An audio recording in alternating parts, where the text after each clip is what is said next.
Madness is everywhere. Not a day goes by when someone isn't copping it from the so-called trolls of the outrage brigade. A Prime Minister can't have a pie or a beer, though God knows he could have done with one this week. Where's this old poof come from, Ed? Old comics can't tell a joke. Jokes fell flat in the Me Too era. Blair Cottrell, welcome to the show. News channels can't feature a racist. Lest we forget. Manus, Nauru, Syria, Palestine. And whatever you do, don't mention the war.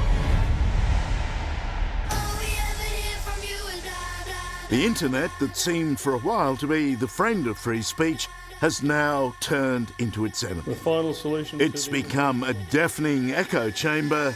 Is there no escape? So what am I doing out here in this remote, empty and fly-blown expanse of Australia? Well, in fact, I'm here for a laugh. I've travelled 2 days and thousands of kilometres to hear from one of Australia's most outrageous comedians. More to the point, the only comedian who was prepared to talk to me about political correctness and to say what he really thought. Perhaps in all this emptiness, he thought he'd found a safe space, but that remains to be seen. Please make welcome, live on stage, a Fairnickham fucking legend, Jevon Bloody Wilson! Do I look like I give a fuck? Dilly gap. In Western Australia's Pilbara region, Being direct enough, dilly gap.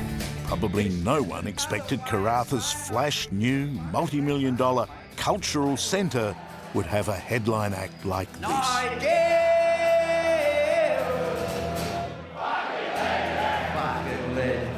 For 40 years, Kevin Bloody Wilson has been plying his bawdy trade. But now he's become a culture warrior, an unlikely defender of free speech.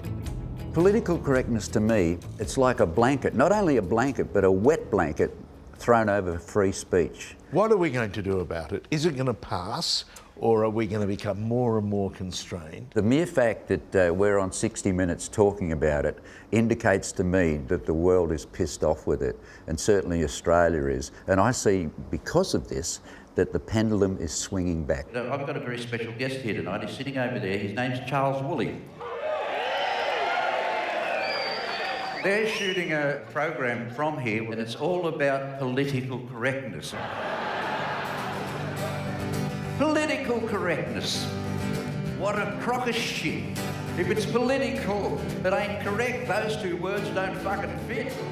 Heaven reckons you should be able to say whatever you like, but these days, it's much harder. You're bad enough to me. Beware the outrage brigade. They're everywhere, waiting to pounce when someone trips up. We've always had vigilante justice and outrage mobs. I think what's different today is that it's being fueled by social media and technology. Taking on political correctness at a slightly more cerebral level is Claire Lehman. She's the editor of Quillette, an online magazine she started up to give voice to writers shunned by the mainstream media. Outrage has sort of become a blood sport on Twitter or Facebook. If you shout your opinions in a public place, well then they might just shout right back in your face. A bit like witch hunts.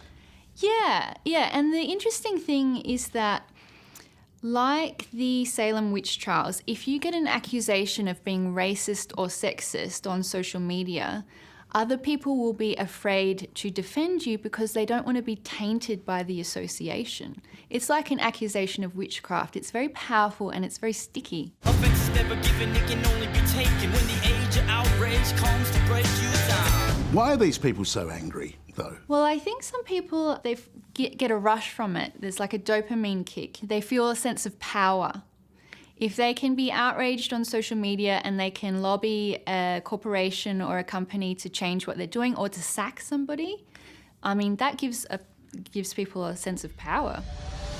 Former AFL great Barry Hall has been cast into exile after he set a new low for vulgarity on the radio. The doctor was a good-looking rooster. He's not about bad 40 years of age. The rest, the broadcasting code won't allow us to rebroadcast, though curiously, you can find it on social media where there are no rules.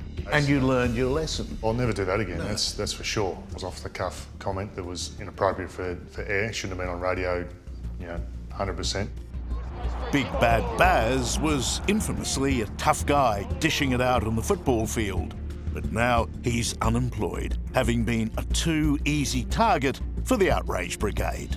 AFL great Barry Hall has been sacked after making the inappropriate remarks. Barry Hall is an offensive clod. What Barry Hall said was vile and hideous. Fuck Barry Hall and fuck the other knuckle draggers on that show. Even back in the 80s, if you said that, it would be said to be stupid and vulgar, and you would be taken off air and probably take a long time to get a job again. But now that can never be erased. Yeah, and my future in terms of my earning capacity has really suffered from a stupid little comment that I shouldn't have said. Miller. It hardly seems fair, though, that the sins of the father should be visited on the child and on Hall's partner, former kids entertainer Lauren Brandt.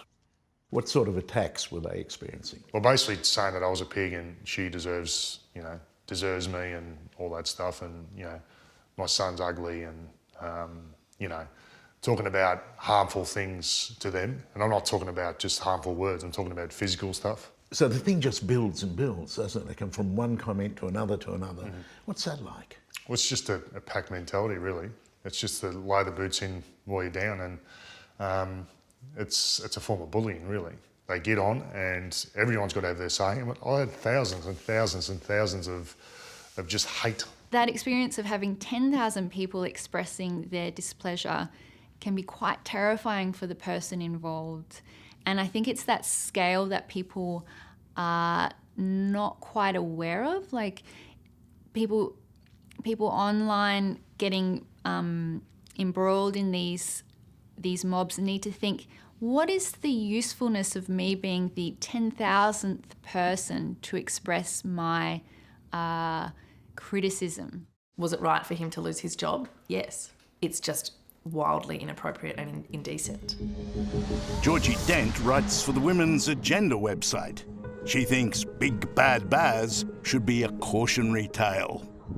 What are we to make of Barry Hall? Do we hate him or do we feel sorry for him? If you're in a position where you are a public broadcaster, you have to be held accountable, and there are standards of decency that he quite clearly breached. Should we feel sorry for someone who said something extremely stupid, foolish and vulgar because his life has now been ruined? Yeah, I think we've got to accept stupidity as a constant of human life. We all do stupid things.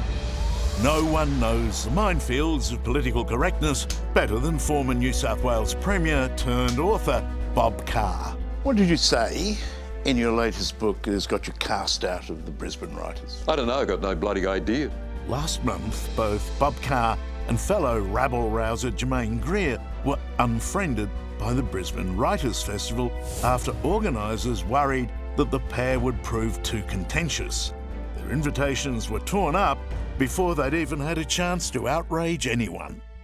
I just think they're turned away from the whiff of controversy as if having an argument were a bad thing. Of course, you're a good mate, Jermaine. She can't go there with you. Oh, no, that was terrific news. To be flung out of the Writers' Festival as a political hack was one thing, but to be in the distinguished company of this world historical figure, this great international scholar, really lends it a bit of distinction. What did Jermaine make of it? I think she thought it was a very boring Writers' Festival and she was well rid of it. What are the dangers if we continue to go this way? We smother argument, and that means eliminating possibilities.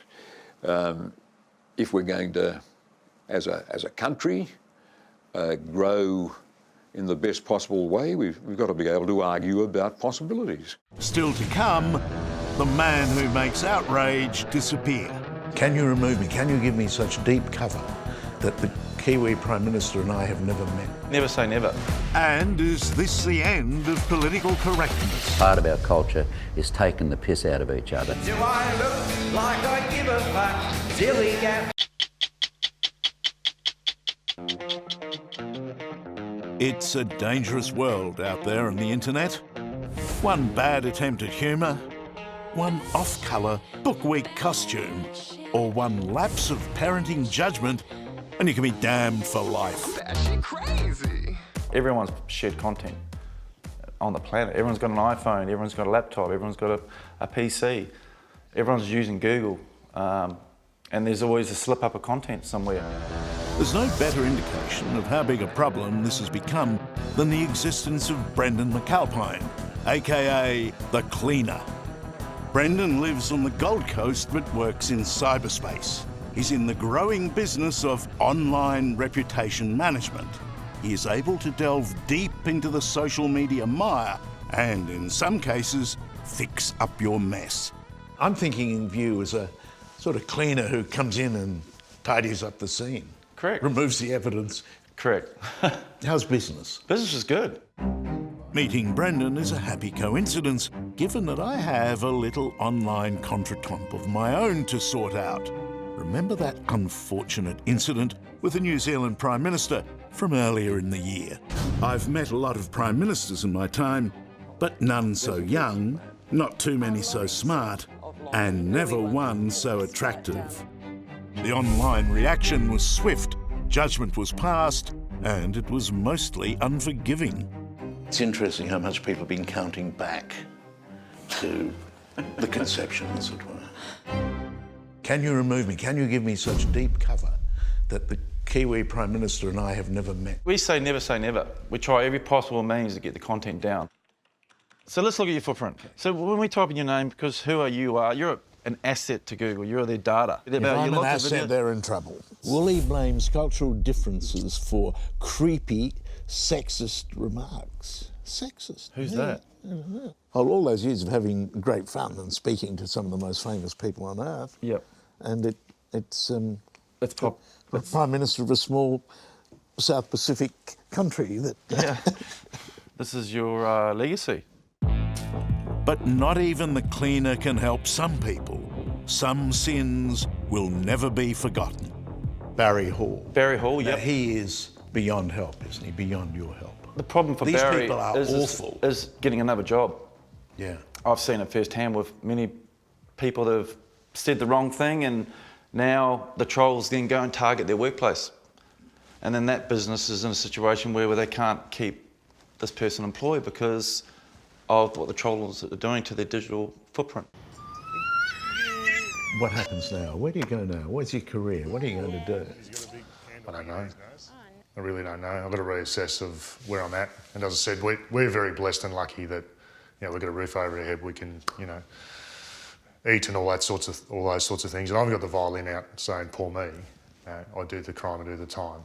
But I'm not. You don't know how long the sentence is. Well, no, I've got no income, and there's no real light at the end of the tunnel of when that will change or when that will be. So it's a big cog-up. My mate Nigel's a fair dinkum fucking legend. Kevin Bloody Wilson is often accused of being racist. People say, "You can't say that about black people." Fuck off, it was Nigel that told me that. He tells me it's piss funny, I pass it on to you and it's fucking racist. I don't get that shit. But this audience, who love him, certainly don't think he's a racist. Fitzroy Crossing. Yeah. Always got a route in Fitzroy Crossing. That must seem like it. We might be related. Mum of three and opinion writer Georgie Dent likes a joke as much as the next person, but she doesn't see the funny side of Kev. Comedic geniuses do not need to resort to being offensive or derogatory towards individuals or groups of individuals to be genuinely funny. In my view, a lot of what some people would say is PC or is actually maintaining standards of decency. People are going to say that you're a dinosaur. If some people think that, I'm fine with that. I've made a very good living out of being a dinosaur, but I really don't think either that it stops with me. I'm probably just reflecting what the most of Australia, certainly what all of my mates are thinking. So if that's a dinosaur, I'm a dinosaur. Maybe we're like strange creatures left behind by a retreating tide on the beach. Yeah, I don't think that's the case. Australia is noted for its sense of humour, and that's part of our culture, and part of our culture is taking the piss out of each other. In the world of social media, no sooner do you think it than it's broadcast. In my line of work, if you hadn't noticed, we actually put some thought into what we send out into the ether. But I'm a bit worried about those beers on the table. No, Charlie, all your stories have beer in them. At the end of this agonising, I'm inclined to think that the best way to combat the shallow intensity of social media might be to have no part of it. So I'm not on social media anymore, and I don't miss it one little bit. You can still say whatever you like about this story, but you'll have to write me a letter, because if you tweet or Facebook, I won't know about it. I'm enjoying the silence. Social media and me, in the words of the great Kevin Bloody Wilson, dilly-gaff. Big finish. Do I look like I give a fuck? Dilly-gaff. Yes!